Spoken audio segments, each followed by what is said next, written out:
Hello guys, welcome back to my YouTube channel nursing tutorial with Riya. आज हम MSN का topic को deal करेंगे। एमएसएन में एंडोक्राइन डिसऑर्डर्स को डील करेंगे। उसका पहला टॉपिक हम लोग देखते हैं एड्रिनल ग्लैंड डिसऑर्डर, जिसमें हम आज एडिसन डिजीज़ के बारे में डील करेंगे। आज हम पढ़ेंगे एड्रिनल ग्लैंड्स के डिसऑर्डर के बारे में। डिसऑर्डर को डील करने से पहले हम लोग उसके थोड़े एनाटॉमी पढ़ लेते हैं। तो हम लोग स्टार्ट करते हैं। एड्रिनल ग्लैंड, एड्रिनल ग्लैंड जो होता है 2 इन नंबर्स होता है, 2 एड्रिनल ग्लैंड होता है। ये जो होता है किडनी के ऊपर सिचुएटेड होता है एड्रिनल ग्लैंड। तो हमारे पास 2 किडनी होता है, तो दोनों किडनी में प्रेजेंट होगा, तो 2 एड्रिनल ग्लैंड होगा। Located in supra renal area में होता है। सुप्रा मतलब ऊपर, रीनल एरिया के ऊपर वाले रीजन में होता है। Adrenal gland is divided into 2 parts. Adrenal gland जो होता है वो 2 पार्ट्स में डिवाइड होता है, एड्रिनल कॉर्टेक्स में और एड्रिनल मेडुला में। इसको हम लोग डायग्राम में देखते हैं। ये एड्रिनल ग्लैंड है। जो बाहर वाला पार्ट है वो एड्रिनल कॉर्टेक्स होता है और जो अंदर वाला पार्ट है वो एड्रिनल मेडुला होता है। तो एड्रिनल कॉर्टेक्स देखते हैं। Adrenal cortex produce the steroid hormones called corticosteroids. Adrenal cortex जो होता है वो प्रोड्यूस करता है स्टेरॉइड हार्मोन्स को, जिसको हम लोग कॉर्टिकोस्टेरॉइड्स बोलते हैं। ये 3 हार्मोन्स रिलीज करता है, ग्लूकोकॉर्टिकॉइड, मिनरेलोकॉर्टिकॉइड एंड एंड्रोजन्स को। एंड्रोजन जो है एक सेक्स हार्मोन्स है। अब एड्रिनल मेडुला, एड्रिनल मेडुला जो होता है ये इनर पार्ट होता है एड्रिनल ग्लैंड का। Produce 2 catecholamine hormones. ये 2 कैटेकोलामाइन हार्मोन्स रिलीज करता है। कैटेकोलामाइन हार्मोन्स जो 2 है वो एपिनेफ्रिन, जिसको हम लोग एड्रिनलिन भी बोलते हैं, और नॉर एपिनेफ्रिन, जिसको हम लोग नॉर एड्रिनलिन बोलते हैं। जो एपिनेफ्रिन और एड्रिनलिन हार्मोन है वो जो होता है फाइट फ्लाइट के टाइम में रिस्पॉन्स करता है।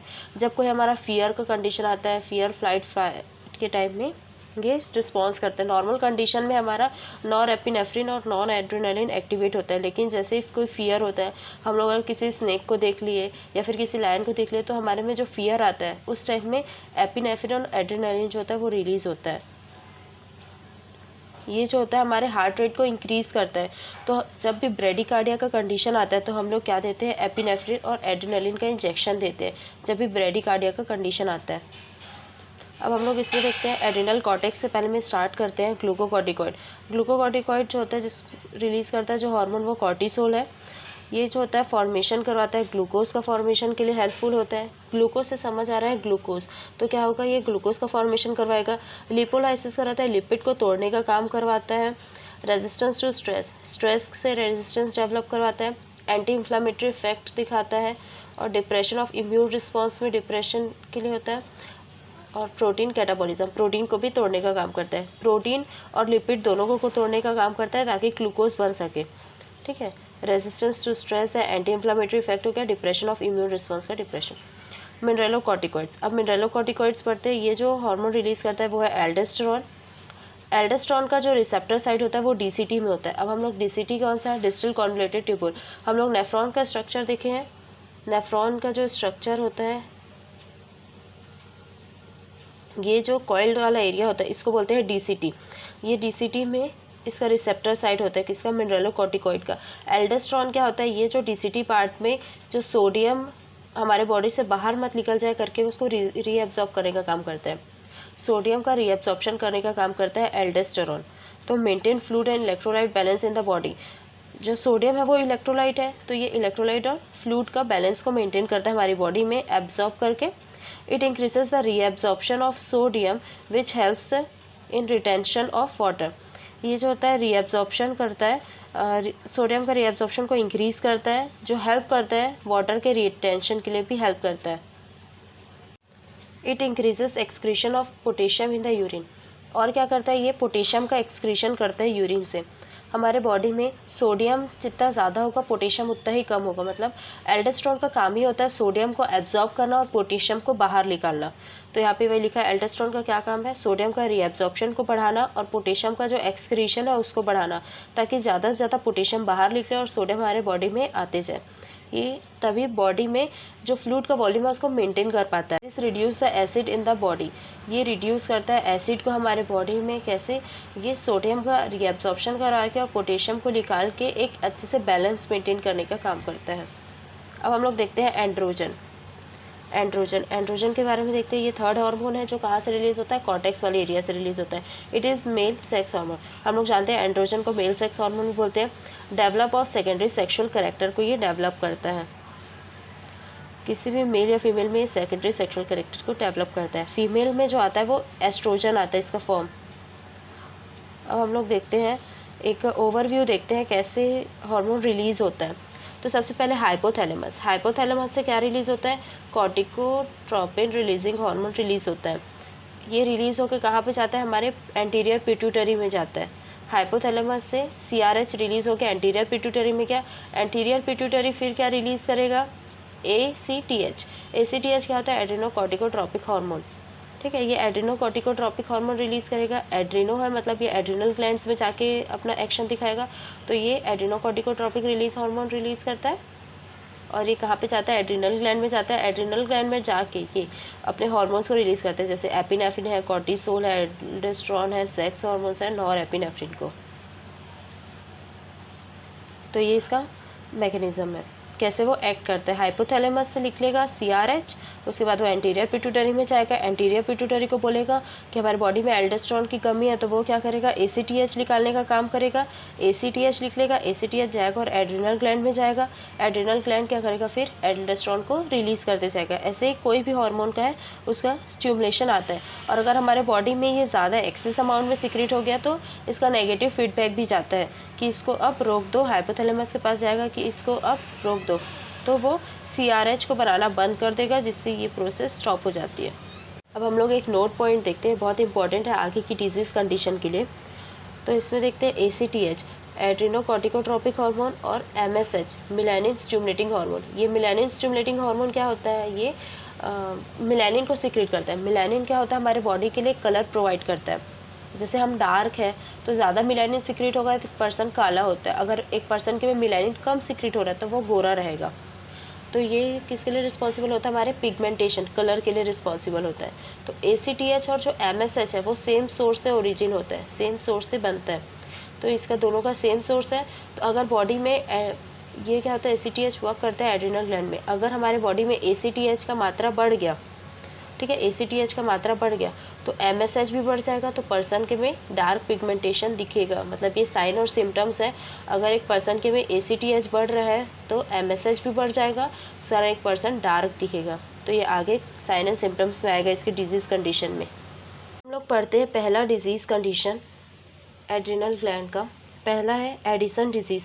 एडिसन डिजीज़ जो होता है वो एक एड्रिनल कॉर्टेक्स का डिसऑर्डर है। दो हम लोग देखें, एड्रिनल मेडुला में डिवाइड होता है और एड्रिनल कॉर्टेक्स में डिवाइड होता है। तो ये जो एड्रिनल कॉर्टेक्स का डिसऑर्डर देख रहे हैं, तो ये एड्रिनल कॉर्टेक्स का पहला डिसऑर्डर है एडिसन डिजीज़। सर कंटेंट, अभी हम लोग इसमें क्या क्या लिखेंगे, कंटेंट इसी फॉर्म में लिखाएगा। पहले introduction, definition, types, etiology. Etiology मतलब होता है कॉजेज़, कॉजेज़ को ही हम लोग इटियोलॉजी बोलते हैं। उसके रिस्क फैक्टर, उसके पैथोफिजियोलॉजी, क्लिनिकल मैनिफेस्टेशन जिसको साइन एंड सिम्टम्स बोलते हैं। डायग्नोस्टिक इवैल्यूएशन मतलब उसमें हम लोग क्या क्या टेस्ट करेंगे जिससे हम लोग इस डिजीज़ के बारे में पता कर सकें। मैनेजमेंट, अब वो डिजीज़ हो गया तो उसको हम लोग कैसे कैसे मैनेज करें, जैसे मेडिकल मैनेजमेंट में फार्मेकोलॉजिकल और नॉन फार्मेकोलॉजिकल आएगा। फार्मेकोलॉजिकल जिसमें हम लोग ड्रग्स देंगे, नॉन फार्मेकोलॉजिकल जैसे हम लोग एक्सरसाइज डाइट के लिए बोलते हैं वो सब। नर्सिंग मैनेजमेंट, अब नर्सिंग मैनेजमेंट बहुत इंपॉर्टेंट होता है सबका। कॉम्प्लिकेशंस, उससे क्या क्या कॉम्प्लिकेशंस हो सकते हैं। तो स्टार्ट करते हैं हम लोग इंट्रोडक्शन से। Addison disease also called as adrenal insufficiency. Addison disease को हम लोग एड्रिनल इंसफिशियंसी बोलते हैं। इंसफिशियंसी मतलब क्या होता है, कमी होना। तो एड्रिनल ग्लैंड में कमी हो रही, मतलब एड्रिनल ग्लैंड्स के जो हार्मोन है वो कम रिलीज होंगे, उसको बोलते हैं एड्रिनल इंसफिशियंसी बोलेंगे। It is an uncommon disorder that occur when body doesn't produce enough hormones that is cortisol and aldosterone. ये जो होता है अनकॉमन डिसऑर्डर है, बहुत ज़्यादा कॉमन नहीं है, एक रेयर डिसऑर्डर होता है। That occur when a body doesn't produce enough hormone. ये कब होता है, जब बॉडी प्रोड्यूस नहीं कर पाता इनफ हार्मोन, जितना हमारे बॉडी को नीड होता है हार्मोन का उतना वो प्रोड्यूस नहीं कर पाता। कौन कौन से हार्मोन, कॉर्टिसोल एंड एल्डोस्टेरोन। क्यों, क्योंकि हम लोग इसको एड्रिनल कॉर्टेक्स के अंदर देख रहे हैं। तो ये एड्रिनल कॉर्टेक्स होता है वो कॉर्टिसोल रिलीज करता है, और एल्डोस्टेरोन तो हम लोग इसको एड्रिनल कॉर्टेक्स के अंदर देख रहे हैं। तो ये किसी कमी करेगा, कॉर्टिसोल का और एल्डोस्टेरोन का कमी करेगा। और एक और है सेक्स कॉर्टिकॉइड का भी कमी कर देगा। Edison disease is a disorder of adrenal gland. Edison disease जो है वो डिसऑर्डर है एड्रिनल ग्लैंड का। तो हम लोग इंट्रोडक्शन देखें क्या है, इसको हम लोग एड्रिनल इंसफिशियंसी बोलते हैं। एड्रिनल ग्लैंड का ये डिसऑर्डर है। इसमें क्या होता है, कॉर्टिसोल और जो एल्डोस्टेरोन जो होता है हार्मोन वो कम हो जाता है, हमारी बॉडी में जितना रिक्वायरमेंट होता है उससे कम रहता है। अब हम लोग डेफिनेशन देखते हैं एड्रिनल ग्लैंड का। Addison disease is a syndrome resulting from insufficient secretion of cortisol by the adrenal gland due to destruction और डिसफंक्शन। एडिसन डिजीज़ क्या होता है, ये डिस्ट्रक्शन और डिसफंक्शन के कारण हमारे जो एड्रिनल ग्लैंड है उसमें इनसफिशिएंसी सिक्रीशन होता है कॉर्टिसोल का। मतलब कोई भी डिस्ट्रक्शन, हमारा एड्रिनल ग्लैंड का डिस्ट्रक्शन हो गया, फिर कोई भी डिसफंक्शन हो गया, उसके कारण क्या होगा, जो कॉर्टिसोल का सिक्रीशन है वो कम हो गया, इनसफिशिएंट हो गया, उसको बोलते हैं एडिसन डिजीज़ बोलते हैं। सेकेंड डेफिनेशन देखते हैं। Edison disease is a disorder that occur when the adrenal gland do not produce enough hormone. Addison disease जो है एक ऐसा डिसऑर्डर है कि कब होता है, जब एड्रिनल ग्लैंड जो होता है इनफ हार्मोन प्रोड्यूस नहीं कर पाता है, तब एडिसन डिजीज कॉज होता है। अब हम लोग देखते हैं टाइप्स ऑफ एडिसन डिजीज के टाइप्स। तो 2 टाइप्स होते हैं, प्राइमरी होता है और सेकेंडरी होता है। प्राइमरी में क्या होगा, हम लोग जैसे नॉर्मल मैकेनिज्म देखें, हाइपोथैलेमस क्या रिलीज़ करता है, CRH corticotropic releasing hormone release करता है पिट्यूटरी में। पिट्यूटरी क्या होता है, एसीटीएच रिलीज़ करता है, जो कहाँ पे जाता है, एड्रिनल ग्लैंड में जाता है। और एड्रिनल ग्लैंड से कौन कौन सा हार्मोन रिलीज़ होता है, एल्डोस्टेरोन, और क्या रिलीज़ होता है, कॉर्टिसोल, और क्या होता है, सेक्स कॉर्टिकॉइड रिलीज़ होता है। ठीक है, सेक्स कॉर्टिकॉइड। अब हम लोग ये देखते हैं प्राइमरी और सेकेंडरी में। इसका मेन डिफरेंस यही है, प्राइमरी में क्या होगा, एड्रिनल ग्लैंड में कोई प्रॉब्लम है तो वो प्राइमरी है। मतलब पिट्यूटरी तो अच्छे से अपना वर्क कर रहा है, पिट्यूटरी एसीटीएच रिलीज़ कर रहे हैं ब्लड में, अच्छे से वो एड्रिनल ग्लैंड तक के पहुंच भी जा रहा है, लेकिन ये एड्रिनल ग्लैंड उसको रिसीव नहीं कर रहा है, या तो उसको रिसीव कर रहा है लेकिन वो वर्क नहीं कर पा रहा है, जिससे वो एल्डोस्टेरोन, कॉर्टिकोस्टेरॉइड्स ये सबको रिलीज़ नहीं कर पा रहा है। तो क्या होगा, एड्रिनल ग्लैंड का प्रॉब्लम है इसमें, पिट्यूटरी का कोई भी प्रॉब्लम नहीं है। तो इसमें क्या होगा, एसीटीएच तो ठीक है हमारी बॉडी में नॉर्मल है, इंक्रीज बोलो या फिर नॉर्मल बोलो, एसीटीएच तो नॉर्मल है, लेकिन क्या होगा, हमारी बॉडी में एल्डोस्टेरोन जो होगा वो कम हो जाएगा, कॉर्टिसोल होगा वो कम हो जाएगा हमारी बॉडी में। क्यों, क्योंकि एड्रिनल ग्लैंड की प्रॉब्लम है ना वो। तो एड्रिनल ग्लैंड क्या रिलीज़ करता है, एल्डोस्टेरोन और कॉर्टिसोल, तो ये कम हो जाएगा बॉडी में। पिट्यूटरी तो उतना ही रिलीज़ कर रहा है जितना वो पहले कर रहा था, तो एसीटीएच हमारी बॉडी में नॉर्मल होगा, इसको बोलते हैं प्राइमरी। अब सेकेंडरी में क्या होगा, सेकेंडरी में क्या होगा, हमारा पिट्यूटरी में ही प्रॉब्लम हो जाएगा। तो पिट्यूटरी क्या रिलीज़ कर रहा था, एसीटीएच है ना, तो एसीटीएच रिलीज़ कर रहा था, तो एसीटीएच की ही अब कमी हो जाएगी, क्योंकि पिट्यूटरी सेकेंडरी में पिट्यूटरी ही इम्पेयरमेंट हो जा रहा है। तो एसीटीएच की कमी हो गई, एसीटीएच की कमी हो गई, यहाँ पे एसीटीएच इसको नहीं मिल पाया, तो ये क्या होगा, एल्डोस्टेरोन कॉर्टिसोल की ऑलरेडी कमी ही हो जाएगी, तो एल्डोस्टेरोन की भी कमी हो जाएगी, कॉर्टिसोल की भी कमी हो जाएगी हमारी बॉडी में। ये इसका मेन डिफरेंस है। प्राइमरी एड्रिनल इंसफिशिएंसी हम लोग पढ़ते हैं, it is due to impairment of adrenal gland. Primary adrenal insufficiency में क्या होता है, इम्पेयरमेंट होता है एड्रिनल ग्लैंड का, not pituitary, so that glucocorticoid decrease. हमारे बॉडी में क्या होगा, ग्लूकोकॉर्टिकॉइड कम हो जाएगा। हम लोग देखें ग्लूकोकॉर्टिकॉइड, जैसे कि क्या होता है, ग्लूकोकॉर्टिकॉइड हमारा कॉर्टिसोल, ठीक है, जो कॉर्टिसोल बोल रही है वो वही है, ग्लूकोकॉर्टिकॉइड कम हो जाएगा, मिनरलोकॉर्टिकॉइड कम हो जाएगा, जैसे एल्डोस्टेरोन है वो कम हो जाएगा, बट एसीटीएच लेवल जो होगा वो नॉर्मल होगा। अब इसमें एक और है, मिनरलोकॉर्टिकॉइड कम होगा मतलब सोडियम कम हो गया हमारी बॉडी में, तो सोडियम कम हुआ जिस कारण पोटेशियम ज़्यादा हो जाएगा। हम लोग देखें, ये अगर कम है तो ये ज़्यादा होगा। हम लोग देखे थे ना कि सोडियम जितना ज़्यादा वो अपने बॉडी में रखेगा, रीएब्जॉर्ब करेगा, उतना ज़्यादा उसको पोटेशियम निकालना पड़ता है ताकि वो हमारे बॉडी में बैलेंस मेंटेन कर सके, एल्डोस्टेरोन। तो अब सोडियम तो हमारे बॉडी में कम हो गया क्योंकि मिनरलोकॉर्टिकॉइड की कमी है, एल्डोस्टेरोन की कमी है, तो सोडियम कम हो गया। सोडियम कम हो गया तो वो पोटेशियम को बढ़ाना चालू कर देगा, एसिडोसिस मत हो करके, ठीक है। तो सोडियम की मात्रा कम हो गया, पोटेशियम की मात्रा बढ़ जाएगी। अब पोटेशियम की मात्रा बढ़ जाएगी तो कैल्शियम की भी मात्रा बढ़ जाती है ब्लड में। मतलब सोडियम जो होगा वो हमारे बॉडी में कम होते जाएगा, पोटेशियम का जो एक्सक्रीशन है वो भी कम हो जाएगा, और जो कैल्शियम का एक्सक्रीशन है वो भी कम हो जाएगा। तो इसी कारण क्या केस दिखेगा हम लोग को, हाइपर कैलेमिया दिखेगा, और हाइपर कैल्शियमिया दिखेगा, और हाइपोनेट्रीमिया। इसमें हम लोग एक बार ये लिखें, सोडियम जो होता है वो इरिवर्सिबल होता है पोटेशियम के, और इसके इरिवर्सिबल होता है कैल्शियम के। मतलब सोडियम अगर बढ़ता है तो पोटेशियम कम होगा और कैल्शियम कम होगा। सेकेंडरी एड्रिनल इनसफिशिएंसी में क्या होगा, it is caused by impairment of pituitary gland और हाइपोथैलेमस। सेकेंडरी एड्रिनल इनसफिशिएंसी में वो किसी कारण होता है, इम्पेयरमेंट होता है पिट्यूटरी ग्लैंड का और हाइपोथैलेमस का, पिट्यूटरी ग्लैंड और हाइपोथैलेमस का अगर इम्पेयरमेंट हो गया जिसके कारण क्या होगा, पिट्यूटरी का इम्पेयरमेंट हो जाएगा। पिट्यूटरी का इम्पेयरमेंट हुआ मतलब एड्रिनल ग्लैंड का भी इम्पेयरमेंट हो जाएगा। तो इसी कारण क्या होगा, ग्लूकोकॉर्टिकॉइड भी कम हो गया, मिनरलोकॉर्टिकॉइड भी कम हो गया और ACTH भी कम हो गया। हम लोग कॉजेज़ देखते हैं। तो पहले प्राइमरी एडिशन डिजीज़ के causes. Auto immune disease, when your immune system attacks your healthy adrenal gland by mistake. Auto immune disease के कारण भी हमको एडिशन डिजीज़ होने के चांसेस होते हैं। जब हमारा खुद का इम्यून सिस्टम जो होता है वो अटैक करता है हमारे हेल्दी एड्रिनल ग्लैंड को मिस्टेक के थ्रू, कोई मिस्टेक के कारण हमारा जो इम्यून सिस्टम है खुद हमारे बॉडी के ही ऑर्गन, हमारे बॉडी के ही जो ऑर्गन है एड्रिनल ग्लैंड, उसको ही वो डैमेज करना स्टार्ट कर देता है। तो वो ऑटो इम्यून डिजीज़ के कारण हो सकता है। एड्रिनलेक्टॉमी, रिमूवल वन और बोथ एड्रिनल ग्लैंड का। एड्रिनलेक्टॉमी मतलब एड्रिनल ग्लैंड का, टॉमी मतलब रिमूवल कर देते हैं।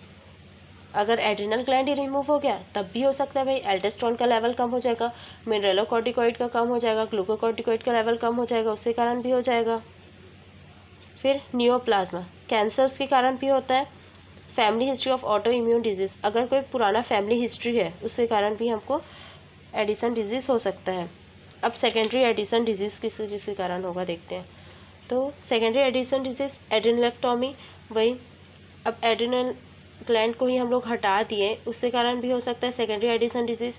हीमोरेगिक इन्फ्रक्शन के कारण होगा, अगर ब्लीडिंग हो गया, इन्फ्रक्शन मतलब ऑक्सीजन नहीं पहुंच पा रहा है हमारे बॉडी किसी भी पार्ट में, अगर ऑक्सीजन नहीं पहुंच पाता उसको हम लोग इन्फ्रक्शन बोलते हैं। तो हीमोरेगिक इन्फेक्शन हो गया, हीमोरेगिक मतलब ब्लड इन्फेक्शन हो गया तो, और नेक्रोसिस ऑफ एड्रिनल ग्लैंड का नेक्रोसिस हो गया तो हो सकता है। पिट्यूटरी ट्यूमर, अगर पिट्यूटरी ग्लैंड में ही कोई ट्यूमर बन गया उसके कारण हो सकता है। पिट्यूटरी इन्फेक्शन, पिट्यूटरी ग्लैंड में अगर हमारा इन्फेक्शन मतलब ऑक्सीजन नहीं पहुंच पाया उसके कारण हो सकता है। ऑक्सीजन नहीं पहुंच पाएगा तो पिट्यूटरी ग्लैंड अपने आप डैमेज होना स्टार्ट हो जाएगा, नेक्रोज होना स्टार्ट हो जाएगा, जिसके कारण क्या होगा, वो ACTH को रिलीज़ नहीं कर पाएगा, ACTH की कमी हो गई तो एडिशन डिजीज़ कॉज हो गया। देखते हैं रिस्क फैक्टर। तो सबसे पहले है इन्फेक्शियस प्रोसेस, अगर कोई इन्फेक्शन हो गया उसके कारण हमको हो सकता है Addison disease. Acquired immuno deficiency syndrome, अगर किसी का इम्यूनिटी डिक्रीज है, या फिर पर्सन होते हैं ना जैसे एड्स के पर्सन है, HIV वाले, उनका इम्यूनिटी कम होता है, उसमें उन सब पेशेंट्स को हो सकता है। Large dose of corticosteroids which suppress the hypothalamic pituitary and causes atrophy of adrenal gland. Large dose का कॉर्टिकोस्टेरॉइड्स अगर हम किसी पर्सन को दे रहे हैं जो क्या कर रहा है, हमारे हाइपोथैलेमिक पिट्यूटरी को सप्रेस कर दे रहा है, बार बार हम लोग किसी को ये थेरेपी दे रहे हैं, कॉर्टिकोस्टेरॉइड बार बार प्रोवाइड कर रहे हैं, जैसे किसी पर्सन को एडिशन डिजीज उसको हम लोग बार बार कॉर्टिकोस्टेरॉइड की थेरेपी दिए जा रहे हैं लार्ज डोज में, तो वो क्या करेगा, एक टाइम बाद पिट्यूटरी को सप्रेस कर देगा, हाइपोथैलेमिक पिट्यूटरी को सप्रेस कर देगा और क्या करेगा, एड्रिनल जो है उसका लॉस कर देगा, कॉजेज एट्रोपी, एट्रोपी मतलब लॉस कर देगा एड्रिनल ग्लैंड को। History of other endocrine disorder, किसी दूसरे एंडोक्राइन डिसऑर्डर है वो भी एक रिस्क फैक्टर है कि एडिशन डिजीज कॉज कर सकता है। एड्रिनलेक्टॉमी, अगर किसी पर्सन का एड्रिनल ग्लैंड को ही रिमूव कर देते हैं तो वो भी एक रिस्क फैक्टर होता है। तो ये हम लोग देखें इसके रिस्क फैक्टर एडिशन डिजीज़ के। हम लोग देखते हैं पैथोफिजियोलॉजी एडिशन डिजीज़ का, ये बहुत इंपॉर्टेंट होता है पैथोफिजियोलॉजी, तो इसको ध्यान से समझना। Due to etiological factor, etiological factor मतलब कॉजेज़, कोई भी कॉजेज़, जैसे हम लोग ऑटो इम्यून डिजीज़ देखें, कोई नियोप्लाज्मा हो गया है, उन सब के कारण जो होता है, अगर इनिबिशन हो गया कॉर्टिकोट्रोपिक रिलीजिंग हार्मोन, जो हाइपोथैलेमस से CRH रिलीज़ हो रहा था, अगर वो इनिबिट हो गया मतलब वो रिलीज़ नहीं हुआ, कोई भी इटियोलॉजिकल फैक्टर के कारण जो हाइपोथैलेमस से CRH रिलीज़ हो रहा था, कोई भी रीज़न है जिसके कारण CRH रिलीज़ नहीं हुआ, तो क्या होगा, जो पिट्यूटरी है उससे ACTH भी रिलीज़ नहीं होगा। देखो, डिफिशियंसी ऑफ एड्रिनोकॉर्टिकल हार्मोन मतलब डिफिशियंसी हो जाएगा, ACTH रिलीज़ नहीं होगा तो क्या होगा, ब्लड में ACTH की कमी हो जाएगी, जिसके कारण होगा सेलुलर एट्रोपी हो जाएगा। जो एड्रिनल ग्लैंड है, एड्रिनल ग्लैंड में क्या होगा, सेलुलर लॉस होना स्टार्ट हो जाएगा, ठीक है। ACTH की कमी होने के कारण उसका सेलुलर एट्रोपी होना स्टार्ट हो जाएगा, उसका सेलुलर लॉस होना हो जाएगा, जिसके कारण क्या होगा, जो कॉज करेगा डिफिशियंसीज ऑफ एड्रिनोकॉर्टिकल सिक्रीशन, जो एड्रिनल कॉर्टिकल सिक्रीशंस होते हैं मतलब जो कॉर्टिकोस्टेरॉइड सिक्रीशंस होते हैं, जैसे कॉर्टिसोल सिक्रीट करता है, एल्डोस्टेरोन और एंड्रोजन को जो एड्रिनल ग्लैंड सिक्रीट करता है, उसकी भी कमी हो जाएगी। अब कॉर्टिसोल की कमी हो गई, एल्डोस्टेरोन की कमी हो गई और एंड्रोजन की कमी हो गई, तो ये क्या लीड करेगा? एडिसन्स डिजीज को लीड करेगा। अगर ये ट्रीट नहीं किया गया, अनट्रीटेड हुआ, तो ये डेथ भी कॉज कर सकता है। एक बार और समझा देती हूँ। हाइपोथैलेमस है हमारे बॉडी में, कोई भी इटियोलॉजिकल फैक्टर के कारण जो हाइपोथैलेमस है वो CRH नहीं निकाला, मतलब इनहिबिट कर दिया, रिलीज नहीं किया, तो क्या होगा? पिट्यूटरी ग्लैंड जो होगा वो ACTH रिलीज नहीं कर पाएगा, तो ACTH की कमी हो जाएगी हमारे ब्लड में ACTH की कमी हो गई तो एड्रिनल ग्लैंड जो होगा उसका सेल का एट्रोपी होना स्टार्ट हो जाएगा, उसका सेल का लॉस होना स्टार्ट हुआ। अब सेल का लॉस हुआ तो वो क्या होगा? ये सब जो हॉर्मोन्स है, कॉर्टिसोल है, एल्डोस्टेरोन है, एड्रोजन है, उसको भी वो रिलीज़ नहीं कर पाएगा, तो उसकी भी डिफिशियंसी हो जाएगी, जिसके कारण क्या होगा? एडिसन डिजीज़ कॉज करेगा, और जो अगर अनट्रीटेड हुआ तो वो डेथ भी लीड कर सकता है। आज के लिए बस इतना ही। इसके आगे हम इसके नेक्स्ट पार्ट 2 में इसके आगे का डील करेंगे, जिसमें हम लोग clinical manifestation, management, nursing management, medical management, complication, उसको पूरा डिटेल में स्टडी करेंगे। अगर आपको मेरी वीडियो अच्छी लगी तो प्लीज़ लाइक, शेयर, सब्सक्राइब ज़रूर करें। Thank you for watching guys.